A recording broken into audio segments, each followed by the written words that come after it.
Welcome to Broken News Daily's The Week in Weird. This week we'll go on a $1 million treasure hunt, we'll see a life-size plane made out of egg cartons, and we'll meet some offensive Ivy League jerks. Let's go! Warning, this episode might contain weird. 3 years ago, New Mexico multimillionaire Forrest Fenn was diagnosed with cancer. His condition led the 82-year-old art dealer to leave an interesting legacy.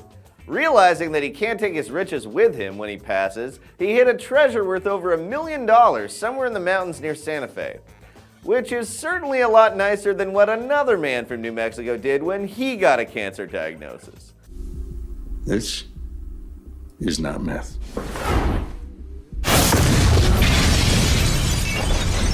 The treasure is a 42-pound bronze box filled with gold, diamonds, and jewels. So how do you find it? Fenn hid 9 clues in a cryptic poem titled The Thrill of the Chase in his self-published autobiography of the same name. Some of our favorite stanzas include, "Begin it where warm waters halt, and take it in the canyon down. Not far, but too far to walk." Wait, far but not too far? That doesn't make any sense. Ugh! Why does finding $1 million treasure have to be so hard? There'll be no paddle up your creek, just heavy loads and water high. No paddle up my creek? That sounds like an insult. Is this treasure poem insulting me? If you've been wise and found the blaze, look quickly down, your quest to cease. Well, this is an easy one. Clearly the poem is telling me to light the Santa Fe mountains on fire. Just like all good treasure hunting stories, this one has a twist too. After stashing the treasure, Fenn found out that he beat cancer. That's right, Fenn is now cancer-free. But does this mean he's going to walk back up the mountains and reclaim his millions? No, Fenn is keeping his word, and he hopes that the treasure hunt will inspire adventure in today's youth. Get your kids out in the countryside, take them fishing, and get them away from their little handheld machines. Which is great, but I sure hope the kids hurry up and find that treasure. Don't you realize? Down here, it's our time. It's our time down here. We have to find that treasure before Forrest changes his mind. Then we can play with our little machines forever. So good luck, treasure hunters. I only hope you find the treasure before me because it belongs in a museum.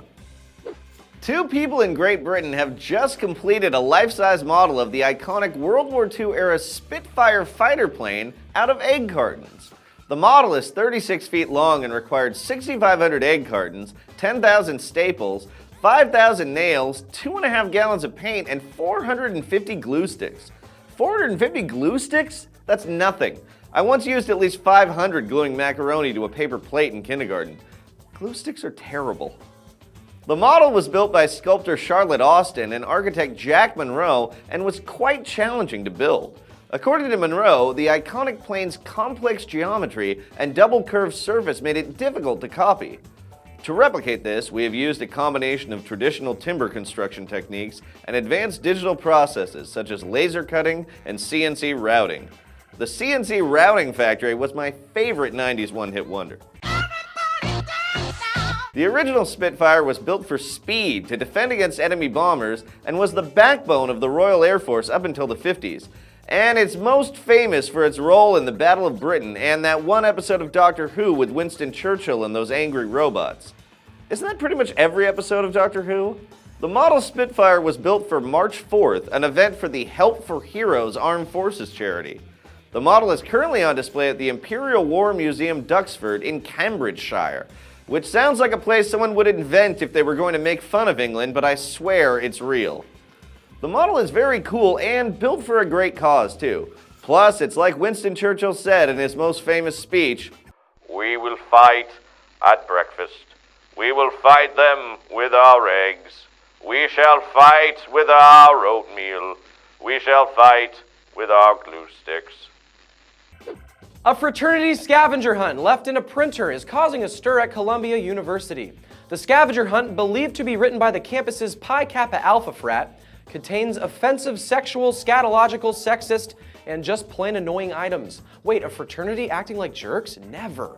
A picture of a cop flipping off the camera is worth 10 points. In a Broken News Daily exclusive, we've obtained one frat brother's item. Taking your picture in front of Chinatown's My Dick barbershop is worth 5 points because, well, I don't think I have to explain that one. Making your own Harlem Shake video is worth 10 points because clearly the world needs more of those. Video of pledges piggyback racing on fat girls is worth 10 points. Because the fraternity that counts Jeremy Piven and Ted Koppel as alum can judge how people look. Hey, are pledges required to bring their own bad toupee, or are they provided? Another item on the super fun list, taking a picture of a homeless person burning money.